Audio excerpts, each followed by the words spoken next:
Bonjour à toutes et à tous, bienvenue dans Tribune et Podium, le podcast pour vivre les émotions du sport.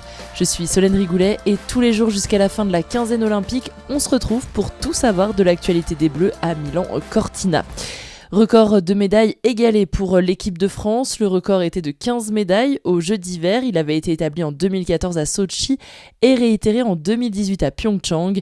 L'équipe de France est en route pour battre ce résultat après avoir obtenu 3 nouvelles médailles hier. Les fondeurs ont tenu leurs engagements hier sur le relais homme. Ils sont devenus vice-champions olympiques derrière la Norvège. C'est la 3e médaille d'argent de ces Jeux pour Mathis Desloges. Il était accompagné cette fois d'Hugo Lapalu, Victor Lovera et Théo Schielli. Les 2 autres médailles ajoutées à la collection sont en bronze. Le bronze de la consolation pour les snowboarders tricolores, puisque les Français ont sauvé un peu leur bilan des Jeux en décrochant la médaille de bronze dans le cross par équipe mixte.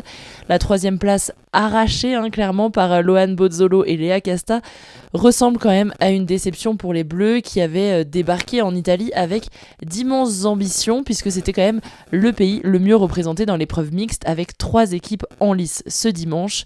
Mais avec cette médaille de bronze, les snowboarders repartent surtout soulagés d'avoir évité le fiasco qu'aurait constitué une première participation sans la moindre médaille depuis le début du snowboard cross aux Jeux Olympiques en 2006.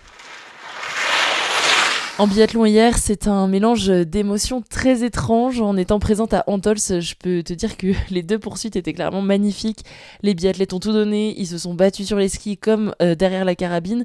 Mais en tant que supportrice des Bleus, on devient de plus en plus exigeant et avec ça, la déception est forcément un peu plus grande. On a commencé la journée avec la poursuite homme. Emilien Jacquelin a été chercher sa première médaille individuelle sur des Jeux Olympiques.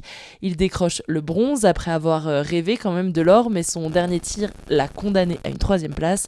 Un beau résultat qui a un petit goût d'inachevé, mais on va saluer le spectacle. Et dans cette course, Éric Perrault, Quentin Fillon-Maillet et Fabien Claude sont respectivement 4e, 7e et 24e. Chez les filles, changement de programme avant le départ de la course. Julia Simon a déclaré forfait. Tous les espoirs français reposaient donc sur les épaules de Lou Jean Monod et Océane Michelon pour continuer la série de podiums du biathlon tricolore. Mais là, comment dire, c'est quand même une très belle course de Coupe du Monde. Lou termine 4e et Océane 5e. Mais on n'est pas en Coupe du Monde, on est aux Jeux Olympiques et du coup ça en fait une mauvaise course olympique pour les filles. Au jeu, seul le podium a de la valeur. Donc oui, 4e et 5e, c'est clairement pas de mauvais résultats, surtout pour des filles qui, rappelons-le, vivent leurs premiers Jeux Olympiques. Mais disons que les Françaises nous ont tellement habitués à mieux qu'on peut pas s'empêcher d'être déçus pour elles. Bref, tu l'as compris, c'était un peu en demi-teinte. Perso, moi j'ai kiffé ma journée, mais sur les résultats tricolores, c'est un peu mitigé. Si tu veux en savoir plus sur Lou Jean Monod, j'en profite, j'ai pu enregistrer un épisode témoignage avec elle, tu peux le retrouver sur Tribune et Podium, et il est aussi dans la description de cet épisode, donc forcément, je t'invite à l'écouter puisqu'il est super.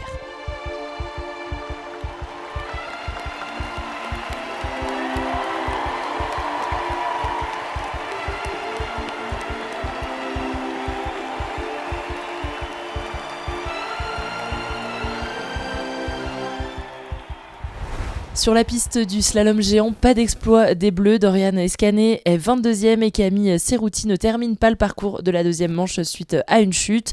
Contre-performance en ski de boss parallèle, seul un Français a réussi à se qualifier en quart de finale, mais il a été éliminé juste après. C'est fini pour le ski de boss sur ces Jeux. L'équipe de France repart avec seulement le bronze de Perrine Lafont, une contre-performance au vu de ce qui avait été annoncé. En patinage de vitesse sur la poursuite par équipe homme, ça ne passe pas en finale pour les Bleus. Il reste malgré tout en compétition de classement pour jouer la 5e place. Du côté de la piste de bobsleigh, on suivait hier le monobob féminin. Margot Bock est 11e après les 2 premières manches, à moins d'1 seconde de la 2e place. Et en saut à ski, pareil, ça ne passe pas pour Joséphine Pagné et Emma Chervet pour la finale sur grand tremplin.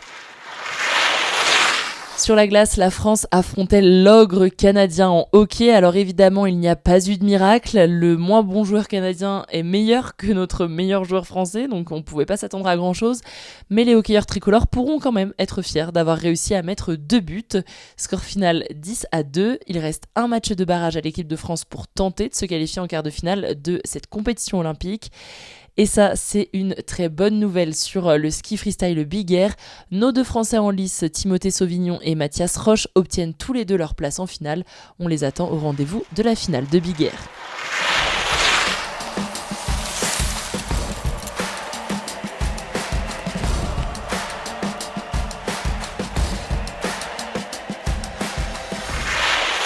Bon alors aujourd'hui, on devrait augmenter le compteur français d'une médaille si tout va bien avec le slalom masculin. Les 4 Français en lice peuvent clairement monter sur la boîte. Clément Noël, notre porte-drapeau, déjà il remet son titre olympique en jeu obtenu à Pékin il y a 4 ans. À ses côtés, Paco Rassa qui a signé 2 victoires en Coupe du Monde cet hiver, mais aussi Steven Amier et Léo Anguenot. Première manche à suivre à 10h et seconde manche à 13h30.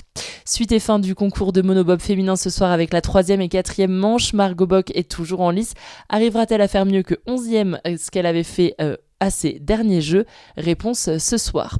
En bobsleigh, toujours place aux hommes aussi aujourd'hui avec le bob à 2. Romain Heinrich et Dorian Hauterville vont représenter la France à partir de 10h pour la première manche. On retrouve Chloé Olivier aujourd'hui en short track. Elle est encore en lice sur les quarts de finale du 1000 mètres femmes. Si elle parvient à se qualifier, les demi-finales et finales vont s'enchaîner. Il faudra donc être très vigilant. Et notre couple tricolore, Camille et Pavel Kovalev, vont présenter leur programme libre ce soir en patinage artistique. Arrivé 16e hier après le programme court, ils ne devraient pas apporter de nouvelles médailles à la France, clairement. Mais pour le coup, ils peuvent obtenir une belle place d'honneur pour leurs premiers Jeux Olympiques. En parallèle, il faudra suivre le Super Team en saut à ski. C'est ni plus ni moins qu'une épreuve par équipe.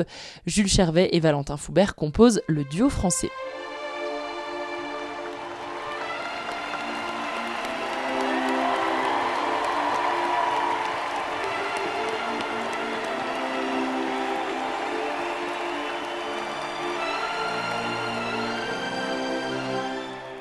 Allez, c'est l'heure de prendre des notes pour connaître tous les horaires du jour où on attend des tricolores. À 10h, bobsleigh masculin, première manche sur le bob à 2. 10h, première manche du slalom masculin. De 11h à 13h, il y aura le short track femme 1000 mètres. Puis 11h30, deuxième manche bob à 2 masculin. À 13h30, la deuxième manche du slalom messieurs.